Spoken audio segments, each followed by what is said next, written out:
लेकिन मुख्यमंत्री की यह सीट जिस पर लड़ाई बेहद दिलचस्प है। उधर दिल्ली की शकूर बस्ती से आम आदमी पार्टी के उम्मीदवार और दिल्ली के पूर्व मंत्री सत्येंद्र जैन भी वोट डालने के लिए पहुंचे। इस बीच मेरे सहयोगी अखिलेश आनंद ने उनसे खास बातचीत की है, सुनिए। सत्येंद्र जैन जी आ गए हैं। सत्येंद्र जैन जी मेरे साथ यहाँ जुड़ गए हैं। सत्येंद्र जी जीत की हैट्रिक लगा चुके हैं, इस बार क्या उम्मीद है? चौके की उम्मीद है। चौके की उम्मीद है? हाँ जी। कोई गिला शिकवा शिकायत आज सुबह से चुनाव आयोग को लेकर कुछ? अच्छा चल रहा है, बहुत बढ़िया चल रहा है और जनता लोकतंत्र के पर्व के ऊपर बढ़ चढ़ के हिस्सा ले रही है। मैं भी 8-10 बूथों में जा चुका हूँ। बहुत ही शानदार माहौल है, बहुत ही अच्छा काम कर रहे हैं सभी लोग। और वो स्याही लगी उंगली तो दिखा दीजिए सर। हाँ, पूरा परिवार है सत्येंद्र जी का यहाँ पर। मैडम डाल दिया वोट आपने? हाँ जी मैंने वोट डाल दिया। हाँ जी। कहाँ रह गए आपके बच्चे? अभी 1 मिनट आते हैं, अभी आ रहे हैं। ठीक है, कोई बात नहीं। इस बार होने क्या जा रहा है? आपको लग रहा है कि उसी ताकत के साथ, मजबूती के साथ आम आदमी पार्टी आएगी जैसा दावा आप लोग कर रहे हैं? ये लोकतंत्र जो है ना और मजबूत होगा और आप देखते रहिएगा। मैं तो कैसा जन समर्थन पिछली बारी से बेटर है। सत्येंद्र, और इन सब के बीच दो अलग अलग तस्वीरें दिखाते हैं जिसके जरिए आप सोचेंगे कि सियासत कहां से कहां पर पहुंच रही है। महाकुंभ की दो तस्वीरें, एक तरफ सियासत का महाकुंभ राजधानी दिल्ली में जारी है, तो वहीं दूसरी तरफ आपको बताते चले प्रयागराज में प्रधानमंत्री नरेंद्र मोदी पहुंच चुके हैं। कुछ ही देर में उनकी तस्वीरें सामने आएंगी जब वो डुबकी लगाते हुए दिखाई देंगे। विशाल पांडे मेरे सहयोगी ग्राउंड जीरो से हमारे साथ मौजूद हैं। विशाल, क्या खबर है, कितने देर में प्रधानमंत्री पहुंचेंगे संगम नगरी मेला क्षेत्र में? चलिए विशाल के पास हम लेकर आपको चलेंगे, लेकिन यहां पर आपको दिखा रहे हैं एक तरफ प्रधानमंत्री नरेंद्र मोदी प्रयागराज पहुंच चुके हैं, तो वहीं दूसरी तरफ राजधानी दिल्ली में लगातार चुनावी प्रक्रिया चल रही है। प्रधानमंत्री नरेंद्र मोदी प्रयागराज एयरपोर्ट पहुंचे हुए हैं और वहां पर उनका स्वागत करने के लिए आपको बताते चले चीफ मिनिस्टर से लेकर डिप्टी सीएम सभी की मौजूदगी है। प्रधानमंत्री आज प्रयागराज में डुबकी लगाएंगे।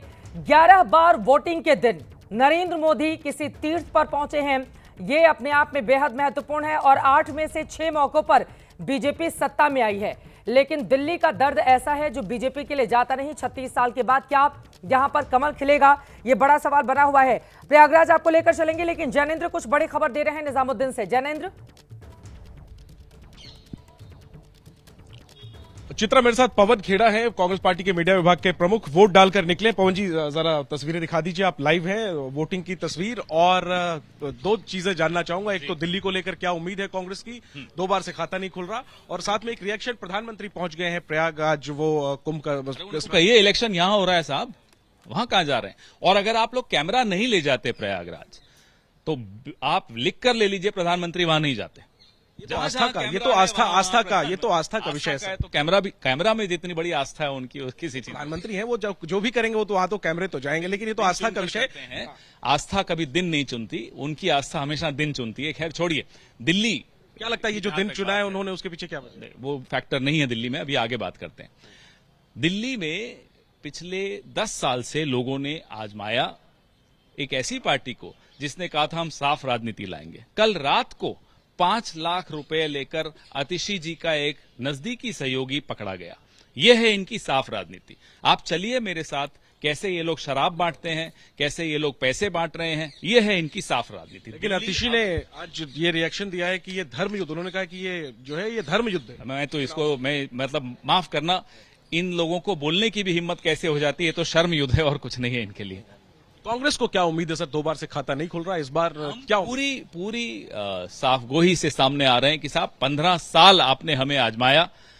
आप तुलना कर लीजिए वो 15 साल और पिछले 10 साल, आपको खुद समझ में आ जाएगा कि अब आपको किसको वोट देना है। फिर भी अगर मैं आपसे कहूं कि कांग्रेस की उम्मीद क्या है, कितनी सीटें आपको उम्मीद है? हम सरकार बनाने के लिए चुनाव लड़ रहे हैं, पूरी उम्मीद के साथ चुनाव लड़ रहे हैं, पूरी सकारात्मकता के साथ चुनाव लड़ रहे हैं। चलिए, वोटिंग तो आज चल रही है, लेकिन अगर नौबत आई हंग असेंबली की, क्या 2013 में जो हमने देखा था कि आप लोगों ने केजरीवाल की सरकार बनवाई थी, क्या एक बार फिर से कांग्रेस वो रुख अख्तियार कर सकती है? अगर कांग्रेस किंग मेकर बनी तो किंग किसे बनाएगी? दिल्ली बहुत निर्णायक मत देने जा रही है। दिल्ली हंग असेंबली की तरफ नहीं बढ़ेगी।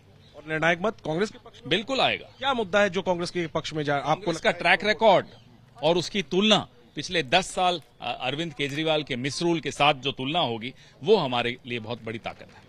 तो सुना आपने, पवन खेड़ा वोट डालकर निकले हैं और कॉन्फिडेंस जता रहे हैं, उम्मीद जता रहे हैं, आत्मविश्वास से कह रहे हैं कि कांग्रेस की सरकार बनेगी दिल्ली में। क्या ये होगा? 2 बार से तो खाता नहीं खुल रहा, क्या इस बार बहुमत मिल जाएगा? देखना होगा, इसके लिए तो नतीजों का इंतजार करना होगा। Over to you Chitra.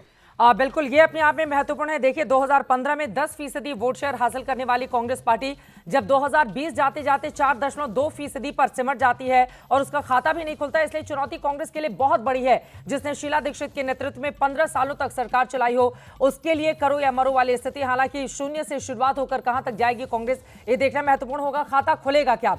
2 बार से तो शून्य पर अटकी हुई है। सीधे रुख करेंगे अब प्रयागराज का। स्टूडियो में भी हमारे साथ